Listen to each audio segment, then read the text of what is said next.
Okay, this is part 4 of my question and answer video. And the next question is, how many yards of tulle are used for each tutu? I do not measure. I buy my tulle in bulk. I buy a lot of it. But I don't measure. I don't measure how many yards I use for each tutu. Which I need to start doing because that is another question I get a lot. But, oh, that was the fan. I thought my hair was like sticking up or something. So yeah, I don't measure. I'd say maybe, unless somebody knows, you know, put it in the comments below, but,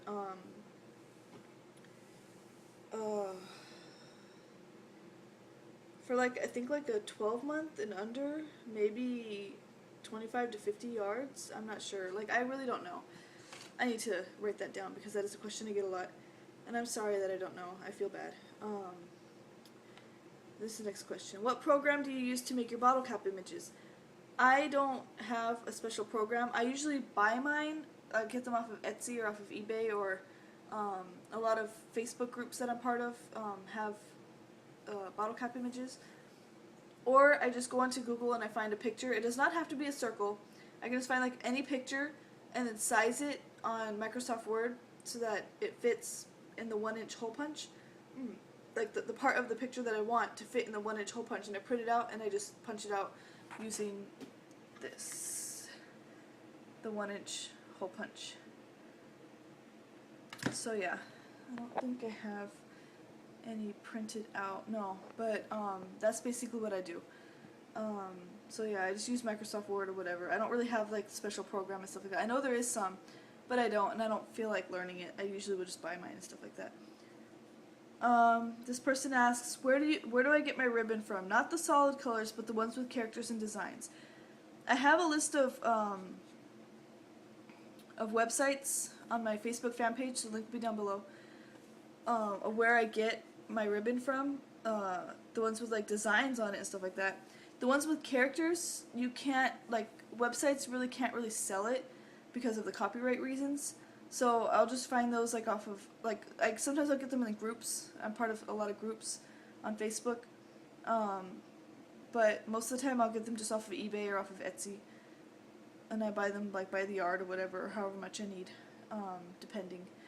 So yeah, the ones with like Minnie Mouse and stuff like that, like most websites can't sell them because of the copyright reasons. So I'll just get them off of eBay or off of Etsy and stuff like that.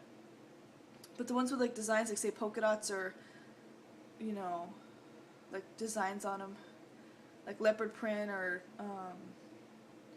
little like not characters, but like let's say for Christmas, like pictures of Santa Claus or something like that, you know, that type of stuff. Those type of designs. I have a list of websites. It's on my Facebook. It's under my notes on my Facebook fan page.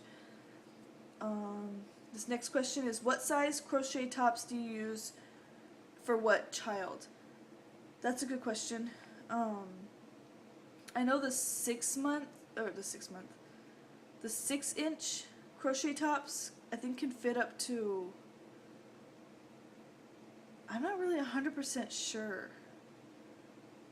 I think it could fit up to like 18 months, somewhere around there. The 6-inch one. It's either 18 months or 2T, like it can fit up to that size.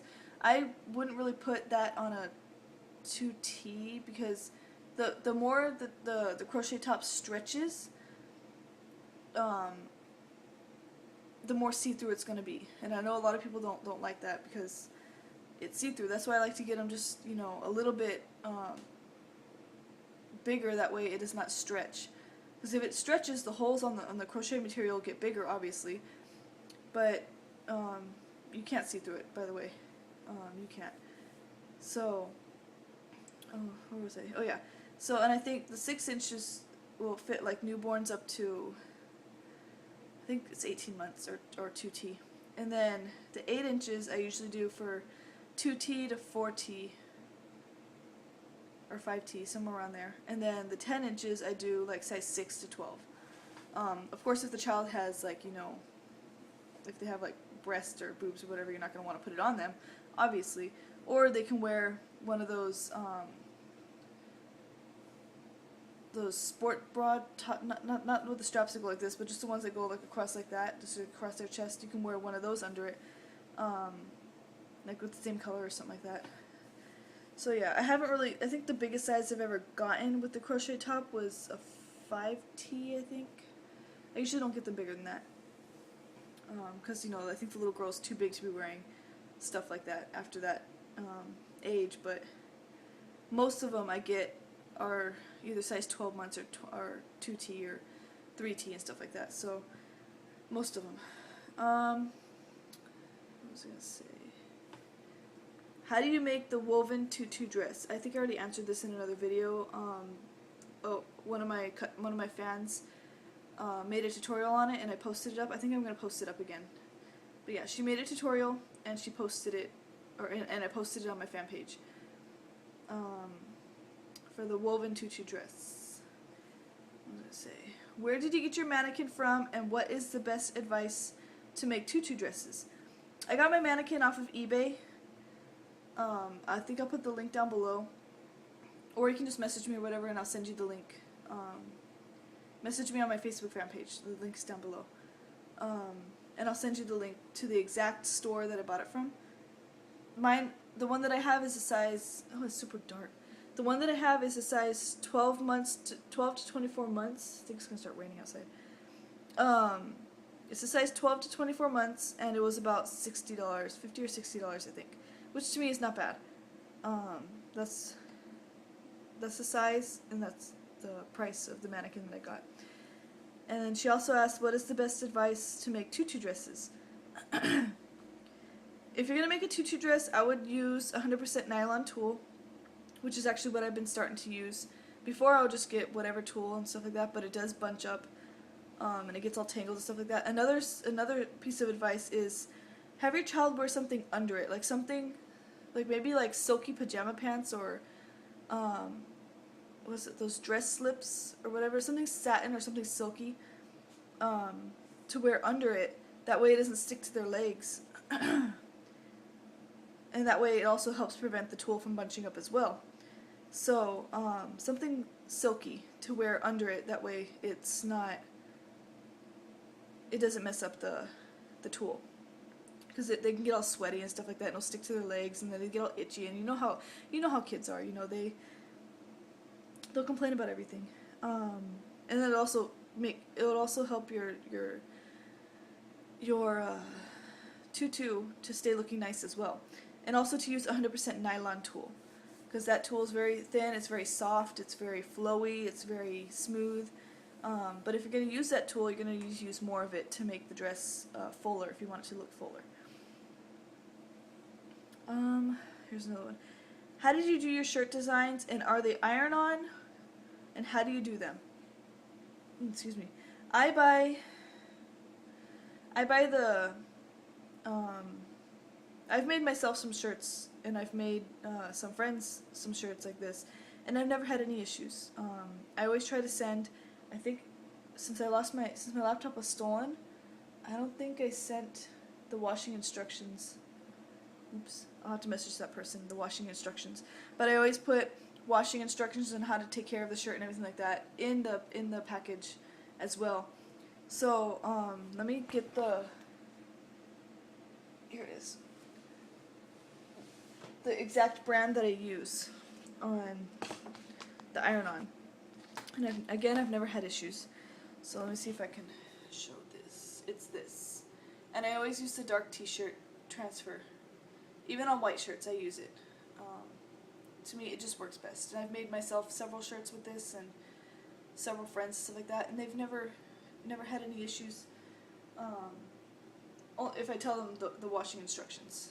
So this is the brand that I use. It's probably backwards, I'm sorry. It looks backwards in it's Printworks Dark T-shirt Transfer. So yeah, it comes 5 sheets in a pack.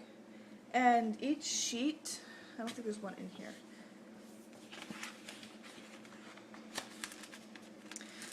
No, but it comes with these.